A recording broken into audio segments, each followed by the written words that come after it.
Growing a Greener World is made possible in part by the 2019 Subaru Crosstrek. Built in a zero landfill plant, so you can roam the earth with a lighter footprint. Subaru, proud sponsor of Growing a Greener World.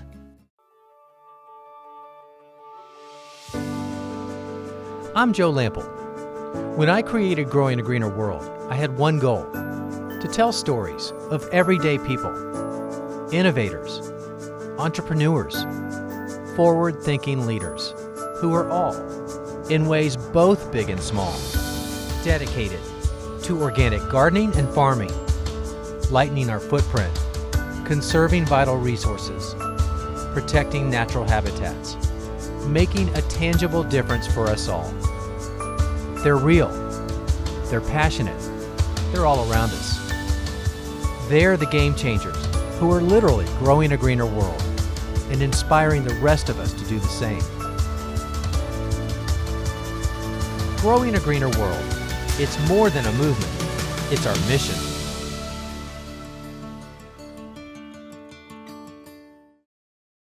One of the great benefits of gardening is that we get to experience nature up close, and that includes all the birds that come to visit. So it's not surprising a bird's life is greatly impacted by the environment, which is why we need to keep our feathered friends in mind as we go about our gardening practices. Well, today we're going to visit with a top gardening author who looks at birding from a gardener's perspective. We'll see many of the benefits that happen when birds come to visit. We'll look at simple ways to support their habitat. We'll also look at how gardening design impacts the number of birds that come.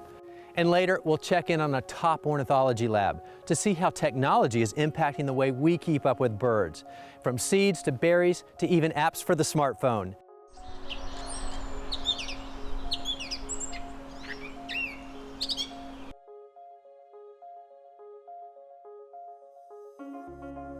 Birds are among the first to be impacted by environmental change. And unfortunately, studies today show that a lot of bird species are threatened due to climate change, habitat loss, and of course, herbicide use.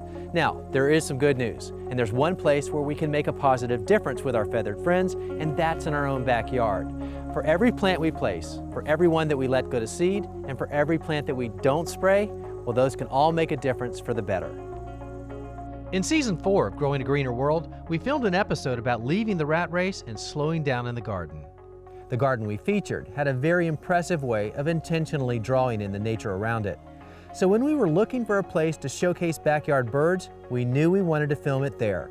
Margaret Roach is a well-known author who left a high-powered corporate job to garden and write full-time in upstate New York.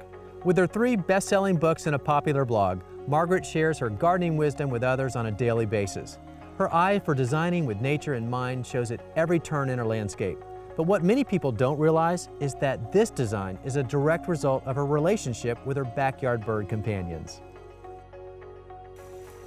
I often say that I really think that birds taught me to garden, and even though I didn't know that was what was happening at the time, when I first came here almost 30 years ago and I was clearing the land and getting ready to make gardens, there were all these birds all over the place, and I started to learn to identify them and engage with them. And I bought field guides and looked up who they were and what they were all about. And I realized I wanted more of them in the garden that I was going to make. So in order to do that, I kind of researched and found out what their needs were. And I found out there were lots of bird plants, but for different seasons of the year, different kinds of plants appealed to them. So they liked some plants for nesting in the spring, and some plants that provided food for their young, and some plants that provided food at migration time in the fall, and plants like evergreens for winter protection from the wind and so forth. And so I started deliberately adding plants for the birds for all their needs in all the different seasons. And so in doing that, in making choices for 365 days worth of plants for the birds, I kind of accidentally ended up with 365 days worth of plants for the gardener too, and a 365-day garden. They taught me, and I'm grateful for that, and they continue to entertain me as well, so yeah.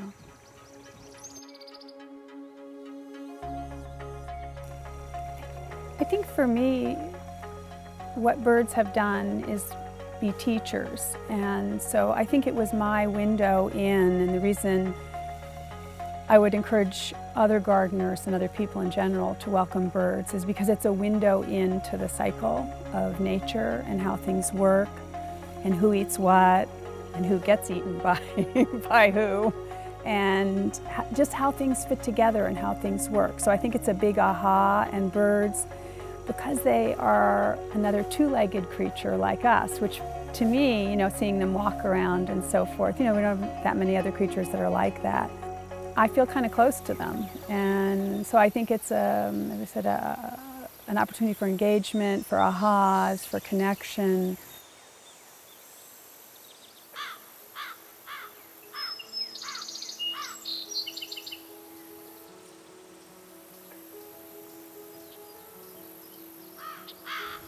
Now, Margaret, if somebody wanted to become more involved with birds in their own backyard, Yes. what are some of the most important things for them to take into consideration? Number one thing that you have to do is, if you want to have a lot of birds, you have to have a lot of bird food. And I don't mean in a feeder, I mean bugs. Right. So you got to grow a lot of bugs. And if you use chemicals, you're not growing a lot of bugs for the birds to eat. So you have to stop using chemicals, I think, number one. And I always think of what that Harvard biologist, the esteemed D.O. Wilson, said. He calls all the little things that kind of live in or near the soil layer the little things that run the world. Yeah. And he says, and I'm paraphrasing, he says, even he doesn't know with all his degrees what they do, but he knows without them we'd all be dead. Gosh. Not just the birds, but us. So we have to have the food chain right at the bottom really intact. We can't use chemicals, including fertilizers, and sterilize the soil, So that, I think, is really, really important. And then we have to stop mowing, really, also. You won't get a lot of argument out of some people there. But look, I did, at least in one little area, right? Right, right. So again, so what I'm doing is I'm sort of making a bug growing area, an area where lots of things come into bloom and so forth. And there's also host plants for caterpillars earlier on that eat their foliage. And so there's lots of action up here, and the dragonflies love to come up here, and the bees love to come, everybody loves to come up here. So I think that's kind of, what a gardener has to do first of all. Stop killing bugs and start growing more bugs, encouraging more bugs with more diversity. Right. And you've also said, in addition to learning about the birds in your particular area, you should learn more about the bugs that are there too. Well, and me with my crazy pile of field guides. I mean, I think I have more field guides than any other kind of book. And it's really important because, again, it's the who eats what and who eats that creature and who eats that creature. It's the cycle. Yeah. And so it's fantastically interesting when you find out whose diet is what. Yeah. And then you note that, you grow a particular plant and the right butterfly or caterpillar shows up. I mean, it's like, how did they know it was here? And similarly, the birds, So I think that's what's so great, those relationships, those ancient relationships, really. Yeah. I think you've made some new fans today. We don't have to mow as much, and we're allowed to have more bugs in our backyard. Yes. Well, actually, I think a lot of people worry that they're like, what do you mean I can't kill bugs? Yeah. But we have to get over the wish to squish. Or, we got to stop rushing to crush bugs. We have to stop it. Yeah. Because if we don't even know what they are, why are we killing them? And I think of them, again, as bird food, or frog food, or snake food. I think of them, or dragonfly food. I think of them as part of a healthy garden and planet, right? Yeah. And if only 3% of all the bugs out there are pests anyway, that means 97% are good or neutral. And I squish the ones that I know to be pests that are usually alien, like a Japanese beetle. Yeah. You'll see me squishing that. Out of here. Right, exactly. But not indiscriminate, lethal actions. Agreed. Okay. Agreed. Yeah.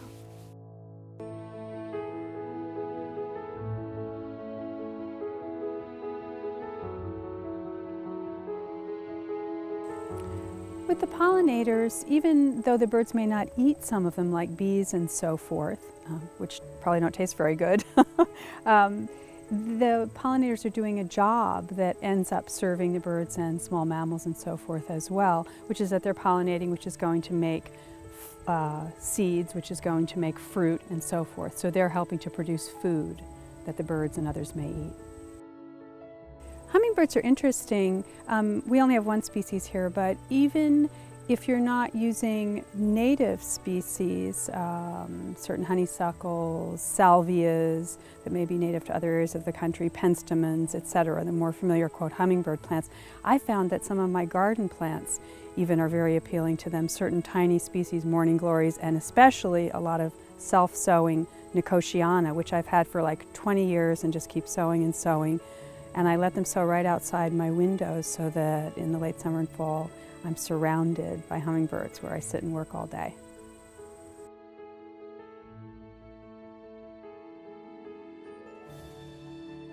So once we put those plants in our landscape that provide a food source, and then we have a water source, Yes. there's still a lot of other considerations though to attract the maximum number of birds and keep them happy. And one of those should make gardeners happy, which is that you don't have to be as tidy as you think you do, which is kind of great, right? Yeah. But seriously, don't clean up too soon. Don't treat the garden, especially in fall, when we're approaching fall and winter where there's going to be less food available. Don't treat it like you're vacuuming your living room, starting at one corner and working all the way to the other, right? Yeah. But leave things up that bear seed, like some of these grasses that are near us, you know. Leave things up to benefit wildlife till the last minute, right? Yes. And so I tease the garden apart. And some areas I just leave up, and it's actually visually it can be very beautiful also. Yeah. You know, like grasses and so forth, and forbs dancing in the sun full of seeds in the winter, you know, with the snow even above the snow. Beautiful. Yeah. So that's important, and creating lots of edge habitat, what's called edge habitat. So, you know, not where the mown grass meets a forest. Exactly. None of that vertical crazy stuff. You know, where it's flat and then vertical crazy stuff. Like you've got right there. Yeah, so I've made more big islands of multi-layered things next to where I have mown areas and before the forest edge. I'm surrounded by a tall forest. Well, basically you're like simulating nature. Correct, lots of layers. Lots of layers, And so they exactly. say edge, and edge is really where the action is for the birds and other wildlife. Layers You are know, important. and you know, full of things like vines, thorns, shrubs, conifers, mix it up. Diversity. Right, absolutely, and multi-seasons. Yeah. Now we all know that water is an important resource, especially if you want to attract wildlife to your backyard. And for birds, it's the most important thing, and they need it 365 days a year. Now having access to water in an urban setting especially is not always that easy, but you don't need a big fancy pond or anything like that to attract the birds, because you can even use an open container or a lid and just fill it with water. Perhaps put a rock in the middle where they can land and then drink the water and then bathe around it. And when it gets dirty, of course you want to make it clean and make sure that you scrub it out. Now, if you live in an area where the water happens to freeze, you've got to have access to that water. But it's a simple fix, and it's a de-icer. Now you can buy those online or at a bird store for not a lot of money, and you can get one that's appropriately sized for the area that you're trying to de-ice. But if you want birds to come, you need to make that area available for them every day of the year, and a de-icer is a good answer for that. Now, while it may sound romantic to add a bird or nesting box to your location, there are some important things that you need to consider first. Otherwise, you might set those birds up for disaster. For example, how far apart do you space them? What's the size of the box? And even what material do you use? For example, you don't want to put the box up against a tree because then you make it easy for predators to get to them, like snakes and raccoons and others. Even the material that you use, if it's a dark color or it's made out of metal, well, that can become too hot for your baby birds. So the first thing you need to do, decide the type of bird that you want to attract, and then do your homework and go from there. But we have some great information on our website under the show notes for this episode, and the website address, it's the same as our show name. It's growingagreenerworld.com. Margaret, you know so many people love to have those bird feeders right outside their favorite viewing window. Right. Of course it's entertaining, but they also think it's important to supplement their diet. Talk about that. Well, first of all, the garden is the bird feeder. And yes, I do have a bird feeder that I use when the bears are asleep from maybe Thanksgiving to March or so. But it's really important if we're going to feed with artificial feeders that we keep the birds safe when we're doing that. Clean them regularly so they don't transmit disease from bird to bird, you know, from infection that they pick up on the feeder. And also to not invite a confusing visual for an incoming bird who wants to light on that feeder to eat, to come in at high speed and bang into a window, one of the leading causes of songbird death. So you want to put the feeder either within 2 feet of the house or the window, or 30 or feet farther away from the window so that there's none of those high impact, collisions. The other leading cause of death of songbirds when they come into our human environments is our cats. Right. So we really can't have cats out, marauding because they can't resist birds. Yeah. Well, it's like, what, 1 billion birds a year die from the bird strikes, and I think similarly for the cats. From the cats, and some numbers even say multiple times that, depending on which research data you look at, yes. Now, those are very big numbers. So we need to keep birds safe. We need to help keep birds safe. Yes. Yeah.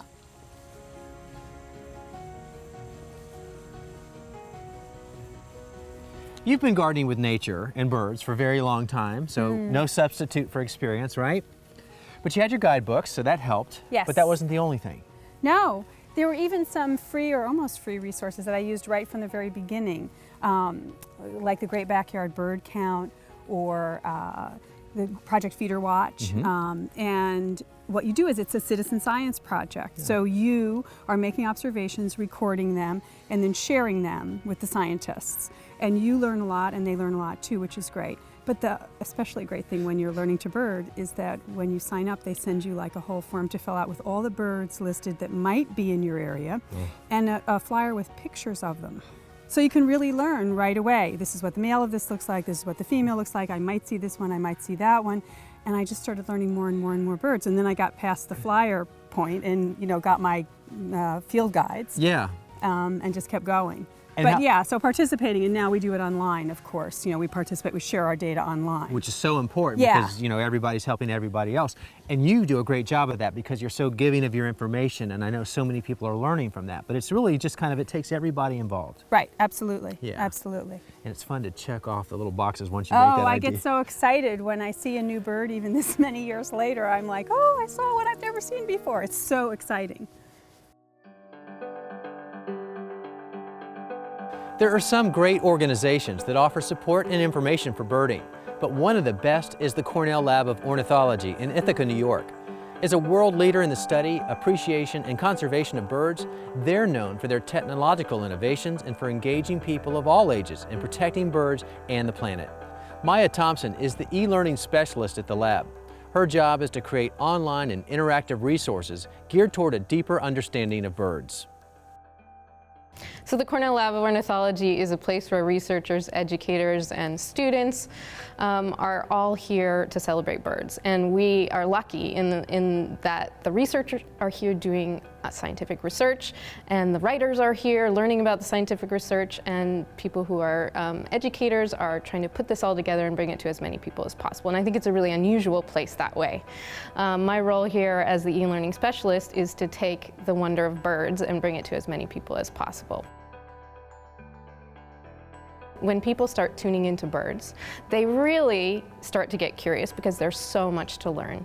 And we want to help satisfy curiosity. So as e-learning really just means, bringing to as many people as possible wherever they are. So you're in your yard, you want to know the answer, we want to bring it to you. So we've got a whole bunch of resources that try to help you satisfy your curiosity about birds.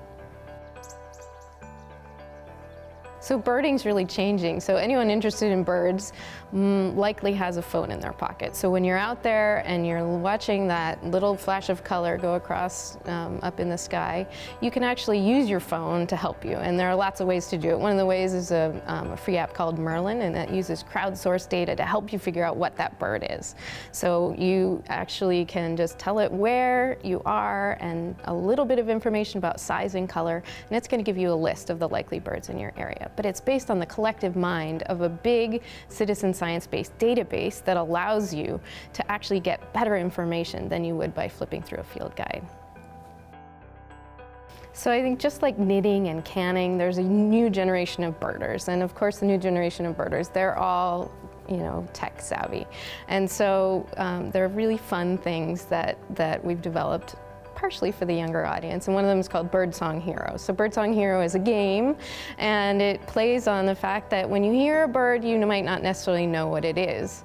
And it's also sometimes really hard to remember the pattern of a song without having any visual to go along with it. So Birdsong Hero actually allows you to listen to a bird And then it actually asks you to choose from 3 visualizations of that sound that you hear. And it's just a fun game. It goes really quickly, but at the end you're actually able to unite your senses, your ears and your eyes, to help you remember those song patterns. And so it's just one of the ways that you can sort of gamify the joy of the process of learning about birds. We have so many options now with interactivity in websites, and we're not just trying to make it interactive because it's fun, but it also helps you learn. So when you're asked to think about something or gaze at a photo and think about it before you answer the question. So what is this feather for? Well, I don't know. Does it help bird fly? Does it help them attract a mate? If you think about it before you answer, and then you get the feedback, it really helps you learn. It gets at that spark of curiosity. You have a little bit of a question. You've thought about it before you get the answer, and that really helps people learn. And so a lot of the websites that we develop are actually designed with that in mind, so that you're helping yourself learn by thinking about it a little before we give you the answer. Well, this has got to be one of the most beautiful places ever, and it's on your campus, so technically this is your office, right? Yeah, not a bad place to have an office. No, we should all be so lucky. Now tell me about where we are. These are the trails outside of the Cornell Lab of Ornithology's Visitor Center. It's called Sapsucker Woods because we have a lot of sapsuckers here. Yellow-bellied sapsucker is our mascot. Yeah. And it's a sanctuary for birds. There are a whole lot of birds that live here. Yeah, this is fantastic. Now you all are so actively involved with the public and the citizen scientist out there. I know Margaret is a big fan of that, very important to her. Tell me about some of the projects that you're involved with, and maybe one in particular. Yeah, so citizen scientists are basically taking their observations, their inspiration, and sharing it with the world so that we can gain a better understanding of birds and wildlife. Yeah. Yard map is very cool.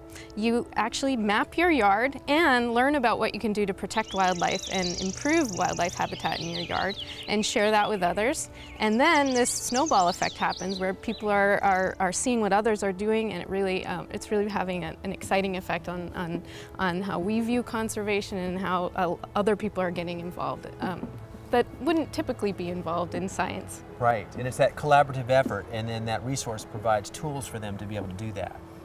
Absolutely.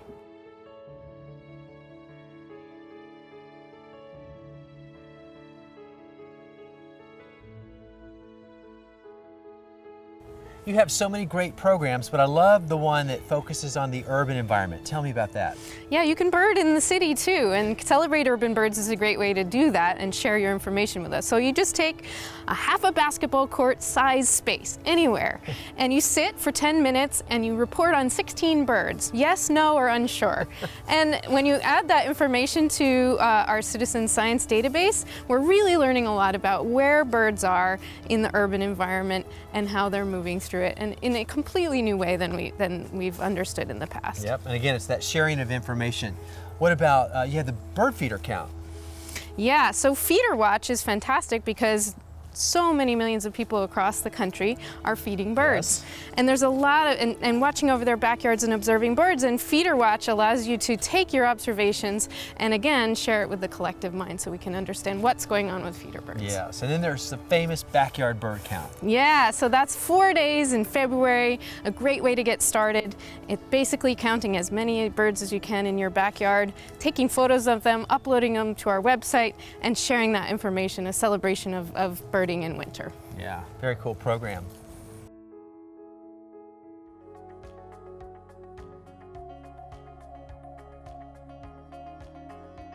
You know, of all the outdoor activities popular in America today, birding comes in at number 15, just ahead of cycling. So it only makes sense that we do our part to help sustain their populations, especially when you consider much of that can be done from our own backyards or balconies.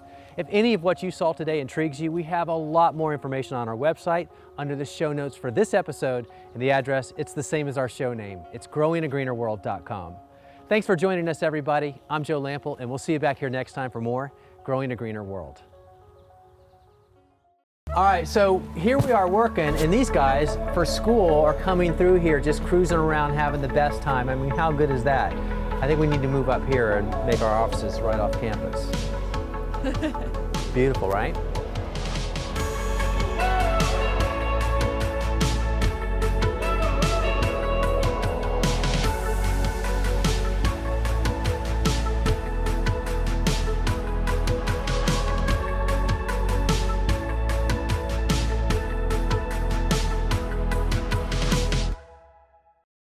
Now you can continue your garden learning online in courses from me, Joe Lample, in my online gardening academy. Classes are designed to teach gardeners of all levels, from the fundamentals to master skills. Explore the courses available right now, plus new topics covering everything you need to know to grow like a pro.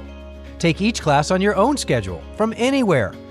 Plus, you'll have opportunities to ask me questions about your specific garden in real time. Go to joegardener.com/learn for details today.